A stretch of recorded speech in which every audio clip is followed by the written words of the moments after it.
हम पढ़ रहे हैं सार्वजनिक व्यय और आज हम पढ़ेंगे सार्वजनिक व्यय के सिद्धांत। अ, जो सार्वजनिक व्यय के सामान्य सिद्धांत हैं उनमें मुख्य है वैगनर की परिकल्पना। और इस ये जो अर्थशास्त्री हैं ये जर्मन राजनीतिक अर्थशास्त्री हैं एडोल्फ वैगनर। और इन्होंने ये बताया या ये निष्कर्ष निकाला कि एक औद्योगिक अर्थव्यवस्था के विकास और सार्वजनिक क्षेत्र के सापेक्ष विकास के बीच एक कार्यात्मक व कारण परिणाम का संबंध पाया जाता है।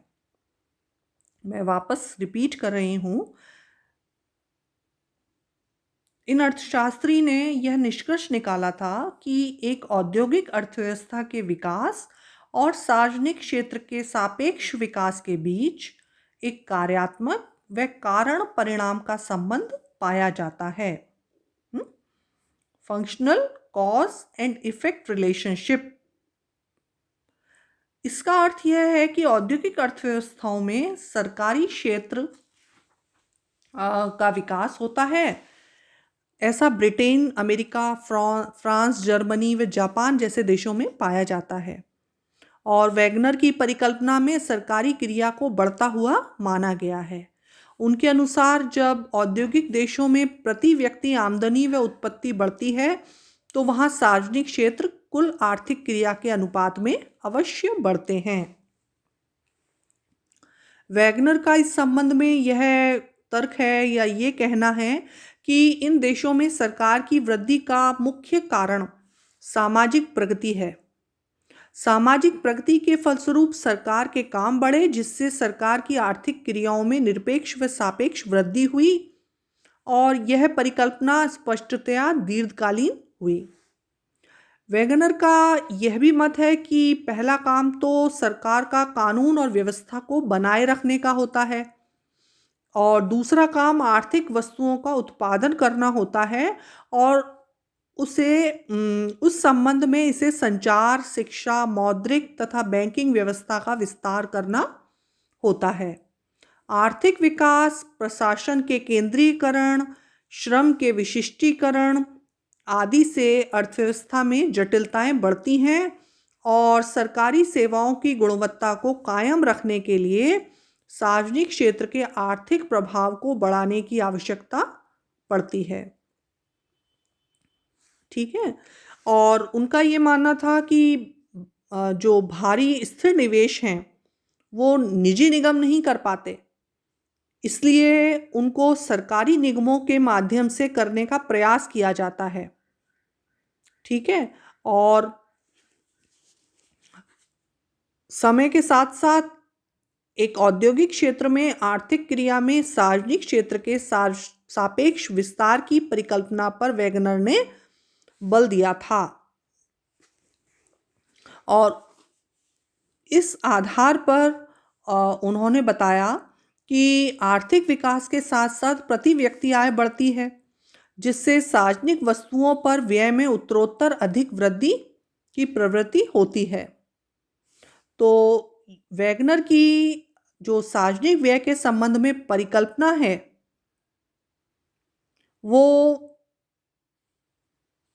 जो परिकल्पना औद्योगिक अर्थव्यवस्था में ही लागू होती है क्योंकि उसी में सार्वजनिक व्यय में अनेक कारणों से तेजी की वृद्धि की दशा उत्पन्न होती है। तो वैसे बता चुके हैं अपन की जो बढ़ती जनसंख्या है, शहरीकरण की प्रवृत्ति है, सेवाओं के विशिष्टीकरण के कारण उनकी लागत में जो वृद्धि होती है, मुद्रास्फीति के कारण जो व्यय में वृद्धि है, बाजार की विफलता के कारण आर्थिक नियोजन व आर्थिक नियमों के कारण सरकारी व्यय में वृद्धि, है ना, कर्ज व मूलधन व ब्याज की देनदारी में वृद्धि, निर्धनता व आर्थिक असमानता को कम करने के संबंध में सार्वजनिक व्यय में वृद्धि। इसके अलावा नौकरशाही और सरकारी कर्मचारियों की संख्या में वृद्धि। वैगनर मानते थे इन सब कारणों से सार्वजनिक व्यय में वृद्धि करनी पड़ती है। लेकिन जो वैगनर की परिकल्पना है उसमें कुछ कमियां भी हैं। जैसे उसमें सार्वजनिक क्षेत्र के विस्तार के लिए आर्थिक कारणों पर बल दिया है, लेकिन ये नहीं बताया कि राजनीतिक और सामाजिक कारणों का भी उस पर प्रभाव पड़ता है। ठीक है, ये कमी है वैगनर के सिद्धांत में। इसके अलावा ऐसे सिद्धांतों में समाज के सांस्कृतिक लक्षणों का भी समावेश किया जाना जरूरी होता है। इस सिद्धांत में ऐतिहासिक तथ्यों का तो समुचित समावेश है, लेकिन उसकी व्याख्या व विश्लेषण बहुत व्यापक नहीं है। एक कह सकते हैं कि एक फ्रेमवर्क प्रस्तुत किया और वैगनर ने, और बताया सार्वजनिक व्यय क्यों बढ़ता है। इसके अलावा एक और अर्थशास्त्री हुए हैं एलान पीकॉक और उनके साथ वाइजमैन। उन्होंने भी एक सिद्धांत, स्व निर्धारण सिद्धांत, उस पर क्लियर करते हुए ये सिद्धांत सार्वजनिक क्षेत्र की वृद्धि का सिद्धांत बताया। पीकॉक और वाइजमैन ने सार्वजनिक खर्च की प्रवृत्तियों के समय प्रारूप पर अधिक बल दिया। उन्होंने सार्वजनिक व्यय के संबंध में 3 प्रभावों का उल्लेख किया, जैसे विस्थापन प्रभाव, जांच प्रभाव और संकेंद्रण प्रभाव, कंसंट्रेशन इफेक्ट। पहला है विस्थापन प्रभाव।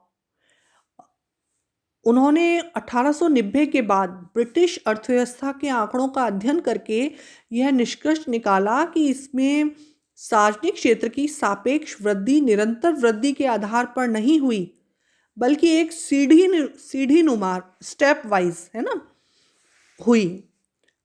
इसका कारण या इसका अर्थ यह है कि सार्वजनिक व्यय की वृद्धियां समय के अनुसार होती हैं, जैसे युद्ध, मंदी या कोई बड़ी हलचल हो, सामाजिक संकट हो तो होती हैं।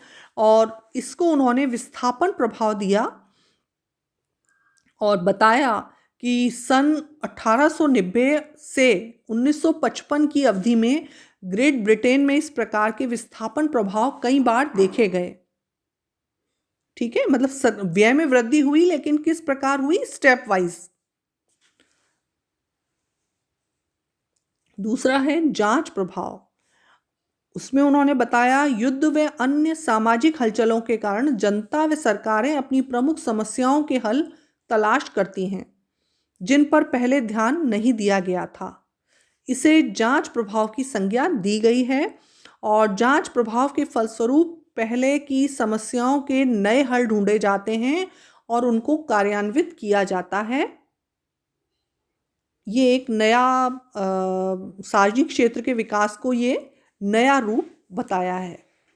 तीसरा है आखिरी संकेंद्रण प्रभाव। जब समाज में परिवर्तन होते हैं तो केंद्रीय सरकार की आर्थिक क्रिया कुल सार्वजनिक क्षेत्र की आर्थिक क्रिया का बढ़ता हुआ अनुपात हो जाती है।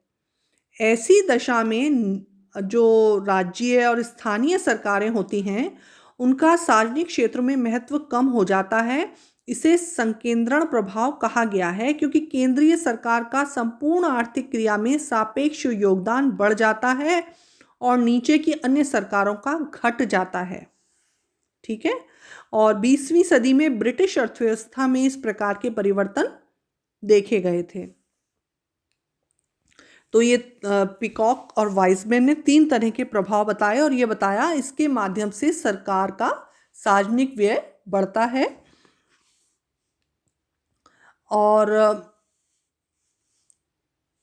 दरअसल सार्वजनिक व्यय का कोई सही, समग्र व सकारात्मक सिद्धांत का निर्माण करना तो संभव नहीं है, क्योंकि ये देश के हिसाब से, परिस्थिति के हिसाब से बनते हैं, बढ़ते हैं या सार्वजनिक व्यय किए जाते हैं।